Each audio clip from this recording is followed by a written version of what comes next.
For years, this has been the heavyweight championship of who would win debates, and for good reason. On one side, you have a character whose entire story is about breaking limits, getting stronger through battle, and ascending to the level of gods. On the other, you have a character whose entire story begins after he's already become the strongest. A man so powerful, his greatest enemy is boredom. Today, we're settling it. We're diving deep into their origins, their powers, their most insane feats, and the very philosophies their characters represent. This isn't just about power levels, this is about narrative, purpose, and what becomes when two completely opposite definitions of strength collide. So buckle up, because we're about to go Super Saiyan on this analysis. First, let's talk about Son Goku. To understand his power, you have to understand his psychology. He is a perfect fusion of two conflicting identities, his Saiyan nature and his earthling nurture. Born Kakarot, he was sent to Earth with a simple mission, destroy all life, but a lucky bump on the head and the kindness of his adoptive grandpa Gohan turned a potential planet killer into a pure-hearted, cheerful protector. This duality is the engine of his character. His Saiyan blood gives him that insatiable hunger for a challenge, the love of the fight, and the biological cheat code known as the Zenkai boost, which makes him stronger every time he recovers from near death. But his earthling upbringing gave him a moral compass. He's not a human like Superman, fighting for truth and justice. In fact, Dragon Ball's creator Akira Toriyama has said Goku is fundamentally selfish. His primary motivation is just the thrill of fighting a strong opponent. Saving the world is often just a happy side effect of his quest for the ultimate workout. And this drive is what fuels his legendary transformations. Goku's power isn't static. It's a staircase to heaven with ever-multiplying steps. The Kaioken technique pushes his body to its limit, multiplying his power at a great physical cost. The iconic Super Saiyan form, unlocked in a moment of pure rage, multiplies his base power by a staggering 50 times. From there, it just gets insane. Super Saiyan 2 doubles that. Super Saiyan 3 quadruples that. Then, he breaks into the realm of gods, first with Super Saiyan God, which grants him divine ki that can't even be sensed by mortals. And then Super Saiyan Blue, which is a Super Saiyan on top of his God form. And his final form, for now, is Ultra Instinct, a state of being so advanced that his body moves and fights completely on its own, without the need for conscious thought. It's a divine technique that puts him on a level beyond even gods of destruction. So what does all this power actually look like? Well, his feats are frankly universe-breaking. In his very first fight as a Super Saiyan God, his punches clashed with God of Destruction Beerus and sent shockwaves that traveled across the entire Universe 7 microcosm, a structure containing multiple universe-sized realms, and threatened to annihilate it completely. That's a low multiversal feat, and the kicker, he later absorbs that power into his base form and has achieved multiple far stronger transformations since then. In terms of speed, he's moved so fast he's fought within stop time and battled in the world of the Void, a realm described as no time. In terms of speed, he's moved so fast he's fought within stop time and battled in the world of Void, a realm described as having no time or space. Power scales call this immeasurable speed because you can't measure speed within the concept of time when the concept of time doesn't even apply. Goku isn't just a powerhouse, he's a martial arts prodigy. He constantly adapts and grows with a power ceiling that, as far as we know, simply doesn't exist. Now let's switch gears to the Cape Baldy Saitama.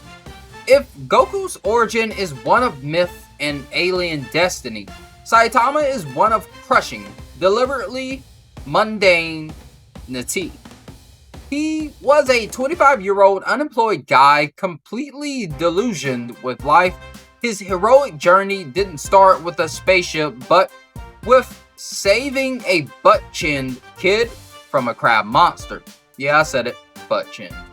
Which reminded him of his childhood dream to be a hero, for the fun of it. His path to power is famously comically simple: 100 push-ups, 100 sit-ups, 100 squats, and a 10-kilometer run every single day. For 3 years, he trained so hard, his hair fell out. And in the process, he achieved a power so absolute that it broke his spirit.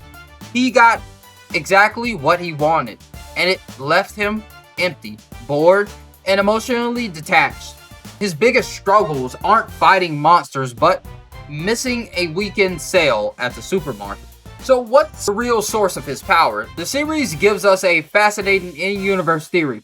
The limiter, Dr. Genius, a brilliant scientist, theorizes that every living being has a divinely imposed limiter to cap their growth potential, preventing them from becoming so powerful they lose their sanity. Saitama, an ordinary human with no special potential, through sheer unbreakable willpower, shattered his limiter entirely.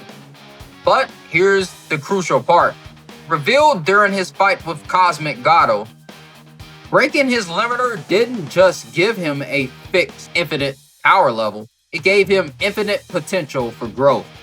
When faced with a true challenge, Saitama's power doesn't just rise, it grows exponentially.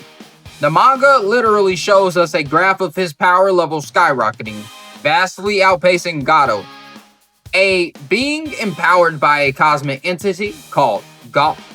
He's not just the strongest, he's a being whose strength will always rise to be greater than any challenge he faces. I don't know why I repeated that part. And his feats, while often played for laughs, are astronomical. A normal punch obliterates city-level threats without effort. But his serious series operates on celestial scale. His first serious punch overpowered a planet-destroying beam and parted clouds on a global scale. He flipped the entire surface of Jupiter's moon, Io, into rubble. And absurdly, the force of his serious sneeze was so powerful it blew away a massive portion of Jupiter's gaseous atmosphere. A feat calculated to be in the multi-planet to star level range. His durability is perhaps his most absolute trait. He has never been shown to take any physical damage. He was kicked to the moon and was completely unfazed. He withstood attacks from Cosmic Gato that generated nuclear fission and gamma ray burst without a scratch. Based on all available evidence, his durability is functionally infinite. Saitama is the ultimate punchline to the shonen genre. He's not on a journey to become the strongest. He's on a journey to find meaning after already reaching the top. Okay, we've laid out the contenders. On one hand, Goku, the hero defined by his journey of constant struggle and growth. On the other hand, Saitama, the hero defined by his destination of absolute unbeatable power. Before we get into the philosophical meat of this argument, I want to hear from you. Drop a comment below. Are you team journey or team destination? Whose power set do you find more compelling? And while you're down there, if you're enjoying this deep dive, do me a favor and smash that subscribe button and ring the notification bell so you don't miss our... Now we have to address the elephant in the room, the gag character argument.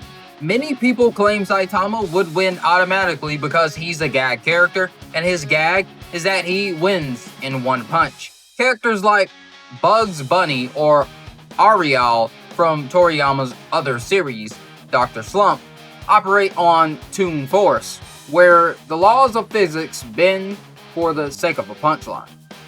From this perspective, comparing feats is pointless. Saitama's narrative function is to win, so he wins. End of story. However, that's a massive oversimplification of One Punch Man.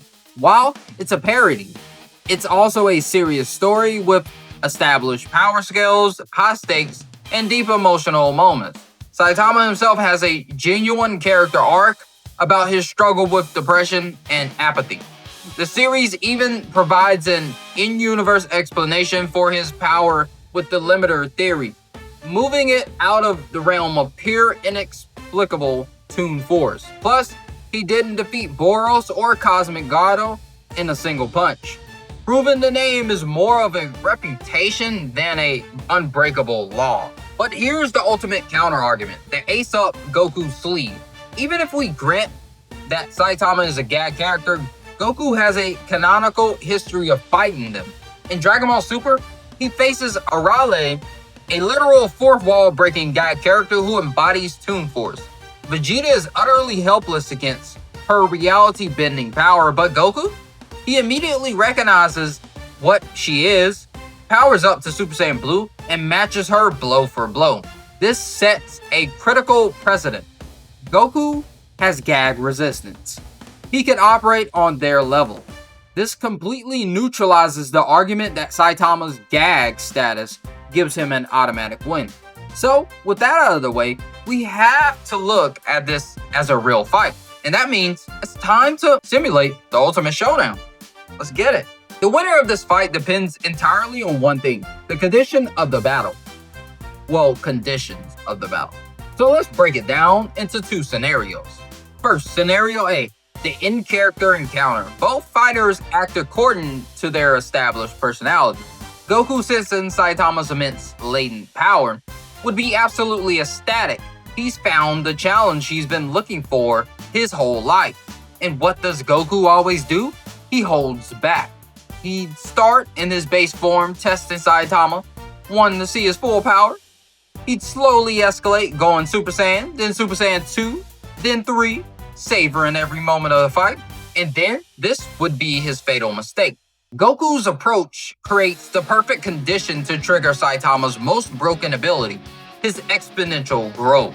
Each new transformation Goku reveals would just be a bigger stimulus, pushing Saitama further and causing his power to skyrocket at a rate Goku has never encountered. Saitama, who starts bored, would suddenly feel the thrill of a real fight, and his power would explode to meet and exceed Goku. Goku's love for a good fight would literally be training his opponent to become strong enough to defeat him. Verdict for scenario A, Saitama wins. But now, scenario B, the Bloodlusted battle. Personalities are off the table. Both fighters start with one goal: win as fast as possible, using their absolute maximum power from the very first second. This is a battle of pure quantifiable feats. And here, the tables turn dramatically. Goku's highest demonstrated feat is threatening low multiversal universe 7 microcosm. Saitama's highest relatable feat is in the star level range. The initial power gap is, to put it mildly, astronomical. A bloodlusted Goku wouldn't start in base.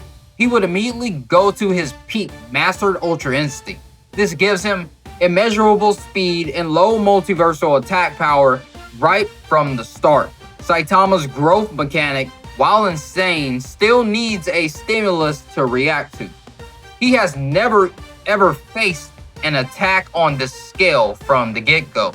It's highly probable that Goku would deliver a universe-shaking blow or even Hakai that erases existence before Saitama's growth has a chance to kick in and close the massive gap. Saitama's durability has never been breached, but it's also never been tested against this level of raw, instantaneous power. Verdict for scenario B, Goku wins. So, what's the final answer? The truth is, there isn't one. And that's precisely why this debate will never die. The winner is determined entirely by the rules you apply to the fight.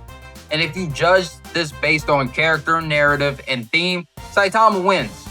He is a deconstruction of the shonen hero, and Goku's personality plays directly into that one mechanic that ensures Saitama's victory.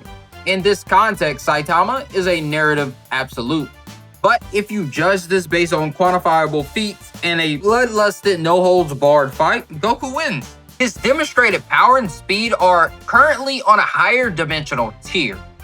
In this context, Goku is a quantifiable force that Saitama has not yet shown he can handle from the first blow. It's a clash between the journey and the destination, the struggle versus the result. And because we as fans can't agree on which of these is more important, the argument will rage on forever in every corner of the internet. And honestly, that's what makes it so much fun. So what do you think? Did I get it right? Who is your ultimate winner? Let me know your final verdict in the comments below.